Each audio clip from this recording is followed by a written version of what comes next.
திமுகவுடைய விளையாட்டு குளம் மார்க்கெட்டிங். இவர் வந்து யூடியூபரா இல்ல வந்து டிஎம்கே பார்ட்டியா எனக்கு ஒரு சின்ன டவுட்டா இருக்கு. எதுக்கு இந்த விஷயத்தை பகிர்ந்துக்கலாம்? தளபதி விஜய் வந்தார் இல்லையா, சிஎம் ஆயிட்டாரு. சிஎம் வச்சு இவங்களாம் பிரபலம் ஆகிறாங்களா என்னன்னு தெரியல. இவங்களெல்லாம் மக்கள் பார்த்தது இல்லை. ஏன் மக்களுக்கே தெரியும் இவங்களாம் எந்த எம்எல்ஏ யாரு என்னன்னு தெரியாது. ஏதோ ஒன்று வாயை விட்டு தமிழ் தன் வாயால கெடும் அந்த மாதிரி ஒரு கான்செப்ட்ல இவங்கெல்லாம் போயிட்டு இருக்காங்க. இது வந்து கரெக்டா இவங்கெல்லாம் வந்து அடுத்தது வருவாங்களா இல்ல அப்படியே பேக்கப்பா சார்? அதாவது இப்ப இந்த நிகழ்ச்சி ஆரம்பிக்கிறப்பே வந்து இது சரியா தவறான்னு கேட்டீங்க. 100% இது தவறுதான். ஏன்னா அவர் தேர்தலில் 2026 தமிழக வெற்றி கழகத்தினுடைய தலைவரா நம்ம தளபதி விஜய் அவர்கள் போட்டியிடப்ப அவர் மேல பல்வேறு விமர்சனங்கள் வந்துச்சு. அன்னைக்கு வந்து ஒரு சாதாரண மனிதர் தேர்தலில் ஜெயிச்சு இன்னைக்கு வந்து ஒரு முதலமைச்சர் ஆகிட்டாரு. 107 சட்டமன்ற உறுப்பினர் வச்சிருக்காரு. அது கிட்டத்தட்ட 2 மாசத்துக்கு மேல சரியான முறையில தமிழகத்தை கொண்டு போய்கிட்டு இருக்காரு. அப்படிங்கிறப்ப அவர் விமர்சனம் பண்ணலாம்னா அவருடைய ஆட்சியில விமர்சனம் பண்ணலாம், அவருடைய திட்டங்களை விமர்சனம் பண்ணலாம், அவர் செய்யற செயல்பாடுனா அரசு சார்ந்த செயல்பாடு தான் அவர் விமர்சனம் பண்ணலாம். அதை தாண்டி இந்த இன்னைக்கு நம்ம விளாத்துக்குளம் சட்டமன்ற திமுக சட்டமன்ற உறுப்பினர் மார்க்கெட்டையன் பேசுற மாதிரி இந்த மாதிரி அநாகரிகமான வார்த்தைகளை பேசுவார். ரெண்டாவது, இந்த மாதிரி அநாகரிகமான வார்த்தைகள் பேசுறது திமுக ஒன்றும் புதுசு கிடையாது. நம்ம கருணாநிதி காலம் எதை வச்சு திமுக புதுசு கிடையாதுன்றீங்க? அதைத்தான் இந்த கருணாநிதி காலம் தொட்டு 1969 முதல்ல கருணாநிதி சொல்றீங்க. அப்ப அவரு தவறு நிறைய பண்ணலையா? இல்ல, அதுதான் சொல்றேன். அவரு வந்து தவறு பண்ணாலும் நாகரிகமான தவறு பண்ணாரு. நாகரிகமான தவறுனா என்ன மாதிரி தவறு? சர்க்காரிய கமிஷன் மாதிரி தான். அவர் என்ன ஊழல் பண்ணாரு, என்ன தவறு பண்ணாருன்னு யாராலையும் கண்டுபிடிக்க முடியாத அளவுக்கு ஒரு திறமை பண்ணாரு. சோசியல் மீடியா வரல. என்னதான் நீங்க சோசியல் மீடியா இருந்தாலும் மீடியா இருந்தாலும் என்ன இருந்தாலும் நம்ம ஒரு விஷயத்த நம்ம எந்த அளவுக்கு நம்ம இது பண்றோம் அப்படின்னு ஒரு விஷயம் இருக்கு, எந்த அளவுக்கு ஒத்துக்கிறோம் அப்படின்னு இருக்கு. இப்ப நடக்கிற விஷயம் என்னன்னா 2021-26 நம்ம தமிழக முதலமைச்சரா ஐயா மு.க. ஸ்டாலின் அவர்கள் வந்து அவர் எந்த அளவுக்கு திறமையா ஆட்சி பண்ணிருக்காரு நமக்கே தெரியும். இப்ப அதே சாட்சி இந்த 60 நாள்ல அவங்க 5 வருஷத்துல என்னென்ன ஊழல் பண்ணாங்கன்னு ஒண்ணுனா வெளியில வந்து இல்ல. ஆக்சுவலி இப்ப பாத்தீங்கன்னா நீங்க சொல்ற விஷயம் correct. Is properly is a good man M K. Stalin. ஓகேங்களா? அப்படியே நீங்க சொல்ற அளவுக்கு என்னால ஏற்க முடியாது. ஐயா கருணாநிதி அவர்களை வந்து ஒரு திறமையான ஒரு தலைவர் அப்படின்னு நம்ம சொல்லலாம். தவறு செய்யறதுல இருந்தாலும் சரி, நிர்வாகம் பண்றதுல சரி, மிக திறமையா இருக்கு. இல்ல, எனக்கு தெரிஞ்சது சொல்றேன். ஏன்னா மக்களோட கருத்து கணிப்பு அப்படிதான் இருக்கு. அவரு நல்லவரு, அவர் கூட இருக்க பார்ட்டி தான் சொதப்புறாங்க. அப்போ ஒரு தலைமை பண்புக்கு ஒரு தகுதி இல்லாத ஆயிரும். ஒரு குடும்பம் அப்படின்னு இருக்குன்னா ஒரு குடும்ப தலைவன் எந்த அளவுக்கு திறமையா இருக்கோ அதை சார்ந்துதான் அந்த குடும்பம் பயணம் பண்ணும். அப்போ ஒரு கட்சி தலைவரா இருக்கும். இவ்வளவு வருஷம் நீண்ட ஒரு கட்சி தலைவருக்கு ஏன் அவரோட தொகுதியில வின் பண்ணல? அதான் சொல்லுவாங்க. அதுக்கான பரிசு தான் அவரோட நிர்வாகம். அப்ப இதுக்கு யாரு காரணம்? அப்போ சேகர் பாபு கூட எல்லாம் கூட அடுத்தவங்க கூட சொல்றதை விட ஐயா ஸ்டாலின் அவர்களே காரணம். எஸ். நாங்க எங்க சாரோட நாங்க போய் அந்த இதுல போய் பார்த்தோம் குளத்தூர்ல. அளவுக்கு கேன்வாஸ் பண்ணிருக்காங்க. அந்த அளவுக்கு இவரும் நிறைய செஞ்சிருக்காரு. ஆனா அதை தாண்டி ஏன் தோத்துருக்காருன்னா அவர்கிட்ட ஒரு நிர்வாக திறமையில, தலைமை பண்புல, கூட இருக்க நிர்வாகில கரெக்டான முறையில கொண்டு போறதுக்கான திறமை இல்லை. ஐயா கருணாநிதி அவர்கள் அந்த திறமையில கரெக்டா இருந்தாரு. அதனால ஒரு திறமையான ஆட்சி இருந்தாரு. இதே எடுத்துக்கிங்க 2006 இதை விட 107 சட்டமன்ற உறுப்பினரை வச்சு கூட்டணி கட்சியில வச்சு இன்னைக்கு ஆட்சி அமைச்சிருக்காரு விஜய். ஆனா அன்னைக்கு 96 சட்டமன்ற உறுப்பினர்களை வச்சு கிட்டத்தட்ட 118 எம்எல்ஏக்கள் காங்கிரஸ் வந்து கடன் வாங்கி ஒரு 5 வருஷம் எந்த ஒரு பிரச்சனைகளும் நிர்வாகத்துல சிறப்பா பண்ணியிருக்காரு கலைஞர் கருணாநிதி அவர் உண்மையா சொல்றாங்க. அதாவது ஜெயலலிதா அம்மையார், எம்ஜிஆர், அவங்க காலம் முடிஞ்சிருச்சுன்னு தான் சொல்ல முடியும். என்னன்னா எப்படி சொல்றதுன்னா வேற மாதிரி லாக் பண்ணுவாங்க எல்லாரையும். அவங்க ஆட்சி காலம் முடிந்தாலும் அவங்க காலத்திலே அரசியலுக்குள்ள வந்து அரசியல் பயிற்சி பெற்றவர் நம்ம ஐயா ஸ்டாலின் அவர்கள். அவர்களிடம் முதல் முறையாக தமிழக மக்கள் ஒரு 5 வருஷம் ஆட்சி கொடுக்குறாங்க. என்ன நிர்வாகத்துடன் பண்ணியிருக்காரு பார்த்து ஒண்ணுமே. அதுக்கான உண்மை சொல்லுங்க. இப்ப திமுக ஆட்சி வந்துருக்கணும், அப்படி இல்லை அப்படின்னா அதிமுக தான் ஆட்சி வந்துருக்கும். ஆனா ரெண்டையும் தாண்டி விஜய் எப்படி ஆட்சிக்கு வந்தாருன்னா போன 5 வருஷம் அவங்க பண்ண நிர்வாகத்தினாலதான் இன்னைக்கு விஜய் வந்திருக்காரு. திமுகவும் வேணா அதிமுக வேணாம் விஜய் அவங்களுக்கு போடல. ஆக்சுவலி நீங்க சொல்றது எல்லாம் கரெக்ட் தான். விஜய் வந்து எங்களுக்கும் டிஎம்கே தான் போட்டியே சொல்லிட்டாரு.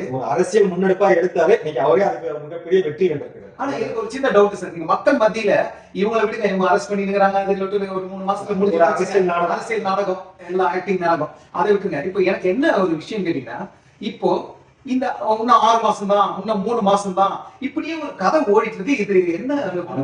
நாம் தமிழர் சீமான் அளவுக்கு சொன்னா அவரு தொடர்ந்து 5 வருஷம் நிலையான ஆட்சி கொடுத்துருவாரு. அடுத்த 5 வருஷம் ஆட்சி கொடுக்கறதுக்கான ஒரு பாதையை நோக்கி தான் தமிழக வெற்றி கழகம் பயணம் செஞ்சுக்கிட்டு இருக்கு. அவங்களுக்கு 100% நல்லா தெரியும் இந்த வாட்டி நம்ம ஆட்சிக்கு வரமாட்டோம் அப்படின்னு தெரிஞ்சு அதை தாண்டி அவங்க ஆட்சிக்கு வந்திருக்கிறாங்க அப்படின்னா அது 100% மக்கள் கொடுத்த பரிசு. அந்த மக்கள் கொடுத்த வாய்ப்பை முறையா சரியா பயன்படுத்துகிற பாதையை நோக்கி தான் தமிழக வெற்றி கழகம் நடந்தது. இப்போ இன்னைக்கு கூட பாருங்களேன், இன்னைக்கு இந்த திடக்கழிவு மேலாண்மையில போய் நேரடியா உள்ள போய் ஆராய்ச்சி பண்ணிருக்காரு. 2 நாளைக்கு முன்னாடி கடநீர் குடிநீர் அக்கறை எடுத்துட்டு போயிருக்காரு. ஒரு ஹாஸ்டல்ல ஒரு மாணவர்கள் வந்து உணவு நேரடியா போயிருக்காரு. இது வரைக்கும் எந்த முதலமைச்சர் ஆட்சி பண்ணிருக்காரு சான்ஸ் இல்ல சார். ஒரு யதார்த்தமான கர்ம வீரர் காமராஜருக்கு அப்புறம் யதார்த்தமா ஆட்சி கொடுத்தவர் புரட்சி தலைவர் எம்ஜிஆர். அதை தாண்டி இன்னைக்கு நிலையான ஒரு யதார்த்தமான ஆட்சி கொடுத்தவர் நம்ம தளபதி விஜய். அந்த அளவுக்கு பாதி நோக்கி சிறப்பா பயணம் பண்ணிட்டு இருக்காங்க. மக்களும் எளிமையா அவர் அணுகிறமா இருக்கு, மக்களை எளிமையா பார்க்கிறார். அப்போ ஒரு யதார்த்தமான ஆட்சி கொடுக்குறாரு. அப்படிங்கிறப்ப இதை தாண்டி வேற என்ன இருக்கு? இன்னொரு விஷயம் என்னன்னா, இது எல்லாம் நல்லா போயிட்டு இருக்கு. இப்போ வந்து சீமான் அப்படின்னு ஒரு கேரக்டர், குட் கேரக்டர் பேச்சாளர் அவரு வந்து ஏன் குறை சொல்லிட்டு இருக்காரு? ஒருவேளை டிஎம்கே பாத்தீங்கன்னா பேமெண்ட் வாங்கிட்டு மீதி பேலன்ஸ்க்கு பேசுறாரா? இப்போ சின்ன டவுட் கிளியர் பண்ணிக்கலாம். மக்களோட கருத்து இன்னைக்கு அப்படிதான் இருக்கு. இல்ல, நம்ம தளபதி விஜய் அவர்கள் கட்சி ஆரம்பிச்சப்ப கண்டிப்பா சீமான் கூட கூட்டணி போவாரு, 2 பேரும் சேர்ந்து 2026 தேர்தல் எதிர்கொள்ளணும்னு ஒரு மனநிலை தான் இருந்தாங்க. ஆனா அவர் தைரியமா கணிச்சு முடிவு எடுத்து 2020 தனியா நிக்கிறேன்னு முடிவு பண்றாரு. அதனால வந்து நாம் தமிழர் கட்சி இன்னைக்கு 3% போனதுக்கு காரணமே வந்து தமிழக வெற்றி கழகம். தமிழக வெற்றி கழகம் வந்து அவங்களுக்கு துரோகம் பண்ணல, அவங்களுடைய கட்சி நிலைப்பாடு அவங்க எடுத்தாங்க. அதனால நீங்க பாதிக்கப்படுது நாம் தமிழர் கட்சி. அதனால அவங்க அவ்வளவுதான் பேசுறாங்க. அப்புறம் பேசுறாரு, திருப்பி ஒரு குற்றச்சாட்டை வச்சுட்டு இருக்காரு, ஒரு விமர்சனம் வச்சுட்டு இருக்காரு. சார், மீடியால ஒரு கட்சி இருக்குன்னு தெரியுமா இல்லையா? மீடியால கட்சி இருக்குன்னு தெரியும், மக்களுக்கு தெரியுது. இவ்வளவு நல்லது செஞ்சிருக்காங்களே, அப்புறம் ஏன் சீமான் என்ட்ராகி சம்பந்தம் எல்லாம் நானே இருக்கேன் களத்துல நானே இருக்கேன் ஜோக் சார். எல்லாம் திமுக இவ்வளவு பிரச்சனை பண்ண முன்னாடி அனிதா ராதாகிருஷ்ணன் பண்ணாரு, இன்னைக்கு விளாத்துக்குள்ள சட்டம் பண்றாரு. இதெல்லாம் யோசிச்சு பார்த்தா இதெல்லாம் வாய்ப்பே கிடையாது.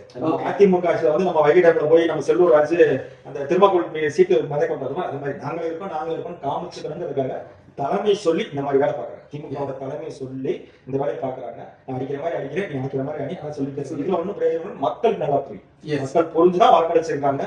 மக்களுக்கான அரசியல் இப்ப நடந்துகிட்டு இருக்கு. இதை எதையாவது ஒண்ணு குட்டி கலாட்டா பண்ணி நம்ம இதை சரி பண்ண. நீங்க என்னதான் குட்டி கலாட்டா பண்ணாலும் மக்கள் நம்புற மாதிரி இல்ல சார். இப்போ ஏன்னா இன்னைக்கு நான் 2-3 இடம்ல ஒரு நாளைக்கு வரைக்கும் ஒரு 5 ஏரியா ரவுண்ட் பண்றேன் சார். நான் மக்களோட கருத்து என்ன, மக்களுக்கு என்ன தேவை இன்னைக்கு எல்லாரும், அதாவது டிஎம்கேல ஓட்டு போட்ட ஒரு வயசான நபர் அவரே சொல்றாரு சார், வேற லெவல்ல சார். உண்மையில நான் எனக்கு தெரிஞ்சு சொல்றேன், 2026 தேர்தல்ல விஜய் அவர்கள் அவர் கூட ஜெயிக்க மாட்டாங்க எனக்கு இருந்துச்சு. அப்போ மக்கள் வந்து எந்த அளவுக்கு யோசிச்சு அவருக்கு ஒரு வாய்ப்பு கொடுத்துருக்காங்க அவருக்கே தெரியும். நம்ம இந்த தேர்தலில் ஜெயிக்க மாட்டோம், ஒரு கணிசமான ஓட்டு வாங்குவோம்னு அவருக்கே தெரியும். அதை தாண்டி இன்னைக்கு அவர் முதலமைச்சர் உட்கார வச்சிருக்காங்க அப்படின்னா அவர் எந்த அளவுக்கு நம்ம மக்கள் நம்பி கொடுத்துருக்காங்க, நம்ம எந்த அளவுக்கு மக்களுக்கு உழைக்கின்ற முனைப்போட தான் அவர் வேலை.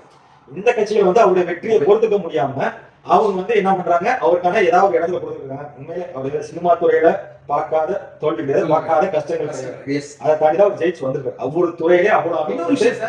இன்னைக்கு பாத்தீங்கன்னா ஒரு சினிமா துறையில வந்து ஒரு தமிழ்நாட்டுல இருந்தவன் அவன் வந்து ஜெயிச்சு வரணும்னா சினிமா துறை வந்து சும்மா விடாது சார். யாரும் இன்னைக்கு எடுத்துங்க, இன்னைக்கு அந்த திரௌபதி டைரக்டர் அவர் பேரு மோகன்ஜி, அவரு தெளிவா சொல்லியிருக்காரு. அவர் படம் இப்ப கடைசி ஒரு படம் வந்து அதெல்லாம் ஓடவே விடல திமுக, அந்த அளவுக்கு ஒரு டாஸ்க். இன்னைக்கு சாமானிய படங்கள், யதார்த்தமான படங்கள், குறைஞ்ச பட்ஜெட் படங்களும் நேரடியா பழைய வண்டாரப்பேட்டை பண்ணாரு அவரு. இப்ப வந்து அவர் 2-3 படங்கள் இல்ல பழைய திரௌபதினு ஒரு படம் பண்ணாரு, திரௌபதி பண்ணாரு, பழைய வண்டாரப்பேட்டைன்னு ஒரு பண்ணாரு. அவர் 4-5 படம் பாடியிருக்காரு. 4-5 படங்களும் ஒரு மாதிரி நல்ல சமுதாயத்துக்கு தேவையான சமூக அக்கறை உள்ள படங்கள் தான். இந்த படங்கள்லாம் வந்து திமுக ஆட்சிக்கு பெருசா இது பண்ணவே இல்லை. இன்னைக்கு அவரே சொல்லிருக்கு, இந்த மாதிரி அனைத்து துறை சாதனங்களும் வாங்கணும். அவ்வளவுதான். பணக்காரனா இருக்க மட்டும் பேரும் பார்க்கறாங்க. அடிமட்டத்துல இருந்து ஒரு கஷ்டப்பட்டு ஒரு சினிமா அப்படிங்கிறது எவ்வளவு பேரோட உழைப்பு, எவ்வளவு கஷ்டம் நமக்கு தெரியுது. அந்த ஒரு உழைப்புக்கு அங்கீகாரம் கொடுக்குது தமிழக வெற்றி கழகம். அது உண்மையிலே பாராட்டக்கூடிய. Super sir, really great. இந்த நேரத்துல டைம் ஒதுக்கு பண்ணி ஏன்னா சில டவுட்டை கிளியர் பண்ணிக்கணும் சார். ஏன்னா நிறைய பேர் ஒண்ணு பேசிட்டு இருக்காங்களா, என்ன இது நடக்குது அரசியலா, இதை வந்து இன்னொரு விஷயம் குட் நியூஸ் இப்பதான் ஞாபகம் வருதுங்க. தளபதி சிஎம் விஜய் வச்சு சாட்டை துரைமுருகன்ல இருந்து லியோனி வரைக்கும் நல்லா சம்பாதிச்சிட்டு இருக்காங்க. அவனு பேசுறது, இது பேசுறது, அது பேசுறது, ஒரு சிஎம் என்ற ஒரு மரியாதை ஒரு ஃபீல் ஆகுது. நீங்க சொல்றது இதே அம்மா ஆட்சியில இமிடியேட்லி ஆக்ஷன் எடுத்தாங்க. நீங்க சொல்ற விஷயம் தவறு. எப்படின்னா மக்கள் வந்து திமுக கொடுத்த பணத்தையும் அவங்க கொடுத்த பொருளையும் தாண்டி தான் தமிழக வெற்றி கழகத்தை தேர்ந்தெடுத்துருக்காங்க. அப்ப அவங்க சொல்ற விஷயம் நம்ப மாட்டாங்க. சாட்டை திறமும் அவருக்கான அரசியல் பண்றாரு, திமுக அவங்களுக்கான இது மக்கள் 100% விரும்ப மாட்டாங்க. இது வந்து அந்த கட்சியோட மேலும் கீழே நோக்கி தான் போகவே தவிர இது அவங்க வளர்ச்சி பயில கொண்டு போக முடியாது. இது அவங்க யோசிச்சு செயல்பட்டாங்கன்னா கரெக்டா ஆரோக்கியமான விஷயத்தை எதிர்ங்க, நல்ல விஷயம் செஞ்சா பாராட்டுங்க. அவங்க நிறைய நிர்வாகத்துல குறை இருந்தா சுட்டி காட்டுங்க. ரெண்டுமே இல்லாம சும்மா நம்ம எதுக்கணும் அப்படிங்கிற முறையில தான் 2 பேரும் செயல்படுறாங்க. மக்கள் தெளிவாயிட்டாங்க. அதனால இதெல்லாம் நம்ப மாட்டேன். கரெக்டா சொன்னீங்க சார். அதனால எதுக்குன்னா இது மாதிரி எந்த ஆட்சியிலையும் பார்க்கல சார். கண்டிப்பா டோட்டலி 2026 சிஎம் ஜோசப் விஜய் அவர்கள் இது வேற லெவல்ல கொண்டு போறாங்க தான் எல்லாரும் பேசிக்கிறாங்க சார். சாதாரண ஒரு பூ கட்டுற ஃபிஷர் லேடி சார், அவங்க புகழ்ந்து பேசுறாங்க சார். நான் டிஎம்கே குடும்பம் தான் எங்களுக்கு. இன்னைக்கு விஜய் தம்பி வந்ததுனால எனக்கு பிளாட் வீடு எல்லா வசதியும் இருக்குங்க, எனக்கு பிரச்சனை இல்லைங்க, என் பையன் குடிக்கிறது இல்ல, எல்லா ட்ரக் அடிக்கலாம் விட்டுட்டான், இப்படிலாம் ஒரு நியூஸ் கேட்கும் போது சார், அது ஏன் சார் என் வீட்டு பக்கத்துல சார் அவங்க வந்து 3 வருஷமா அவங்க பொண்ணுக்கு ஏதோ ஒரு சர்டிபிகேட் வாங்கணுமா, அது ஏதோ அவங்களுக்குள்ள அந்த சர்டிபிகேட் வாங்குறது அந்த 3 வருஷம் முடியல. இப்போ ஒரு 3 நாள் ஒரு செக்கிங்காக போயிருக்காங்க சார். சார் இந்த சர்டிபிகேட் உட்கார வச்சு அவ்வளவு மரியாதை செலுத்தி அந்த சர்டிபிகேட்டை இமிடியேட்லா கொடுத்துருக்காங்க சார். அப்ப அந்த ஃபேமிலில எவ்வளவு ஹாப்பியா இருக்கும். பெரிய விஷயம் சார். 2001 பாரத பிரதமர் நரேந்திர மோடி அவர்கள் குஜராத்ல முதலமைச்சரானப்ப சிங்கிள் விண்டோ சிஸ்டம் கொண்டு வந்தார். சிங்கிள் விண்டோ சிஸ்டம்னா நேரடியாக நீங்க எல்லாமே பண்ணலாம், உடனடியாக பதில் கிடைச்சோம். அந்த ஒரு சிஸ்டத்தை இன்னைக்கு நம்ம தமிழக முதலமைச்சர் கொண்டு வந்து உண்மையிலே பாராட்டக்கூடியது. நீங்க ஒரு சாதாரண சாதி சான்றிதழ் வாங்கினா தலைவருக்கு கொண்டு போய் லஞ்சம் கொடுக்கணும், அவங்க அடுத்த அதிகாரி அப்படின்னு இந்திய படத்தை காமிக்கிற மாதிரி இவருக்கு 100 போகும். இன்னைக்கு அப்படி கிடையாது. ஆன்லைன்ல உட்காந்து அப்ளை பண்ணீங்கன்னா உடனே உங்களுக்கு கொடுக்கணும் மாதிரி ஒரு சட்டத்தை கொண்டு விட்டார். உண்மையிலே சார். அப்புறம் இன்னொரு விஷயம் சார், இப்போ அந்த என்ன ஃபார்ம் சார் ஓட்டுக்கு பண்ணுவாங்க, அது எஸ்ஐஆர் ஃபார்ம் வந்து இப்போ வந்து அந்த எஸ்ஐஆர் ஃபார்ம் வந்தது இல்லையா, அந்த எஸ்ஐஆர் ஃபார்ம் சிலவங்க ஊருக்கு போயிட்டதுனால இதை ஃபில் பண்ணி கொடுக்க முடியல. இந்த வருஷம் வந்து 90 இல்ல சார், 60% பாதி பேர் ஓட்டு இல்லை சார். இது ஒரு காரணம். இந்த ஓட்டு இல்லைன்ட்டு இப்போ போய் அங்க போய் என்னது இந்த சிஎஸ்சி சென்டர்ல போய் அப்ளை பண்ணாங்க. அந்த அப்ளை பண்ணா நீங்க அங்கதான் போகணும் அப்படின்னா அங்க போனா அவங்க ஒரு क्वेश्चन கேட்கறாங்க. நீங்க பயப்பட தேவையில்லை. இப்ப உள்ளாட்சி தேர்தல் அடுத்து வரும்போது வந்து உங்களுக்கு ஒரு கேம்ப் வச்சு தமிழக அரசு எல்லாத்தையும் சிறப்பா செஞ்சு எஸ்ஐஆர்ல யாராவது முறையான படிவம் கொடுக்காம நீக்கப்பட்டாங்களோ அவங்களுக்கான ஓட்டு உரிமை பூரா வந்துடும்.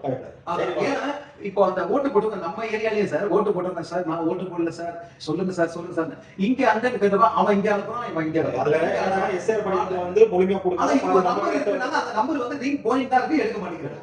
இப்ப வந்து அடுத்து சரி பண்ணிடுவாங்க. இப்பதான் தமிழக வெற்றிக்கழக ஆட்சி வந்திருக்கு. அது நாளைக்கு எதுக்கு பயப்படுறாங்க? காலகாலமா நாங்க ஓட்டு போட்டுருந்தோம், இந்த ஓட்டு எல்லாமே போயிடுச்சுன்னா அதனால நம்மளுக்கு ப்ரூஃப் பண்ணி இப்ப போய் அவங்க அம்மா அப்பா ப்ரூஃப் எடுத்துருவா, அவங்க செத்து 10 வருஷம் 15 வருஷம் ஆயிடுச்சு, நான் எங்க போவேன் எதை போவேன் நடைமுறைக்காக கேட்கறது. அதை தாண்டி அது இல்லாமலே நம்ம ஓட்டு உரிமை வாங்கிக்கலாம். அது ஒன்றும் பிரச்சனை இல்லை. ஓட்டு தான் நம்மளுடைய அடையாளம், ஓட்டு தான் நம்மளுடைய உரிமை. அதை மீட்டு கொடுக்கப்படும். கண்டிப்பா கவலைப்படி தமிழக வெற்றிக்கழக ஆட்சியில் எல்லாமே சரியா. Yes sir. Sir thank you sir. நன்றி.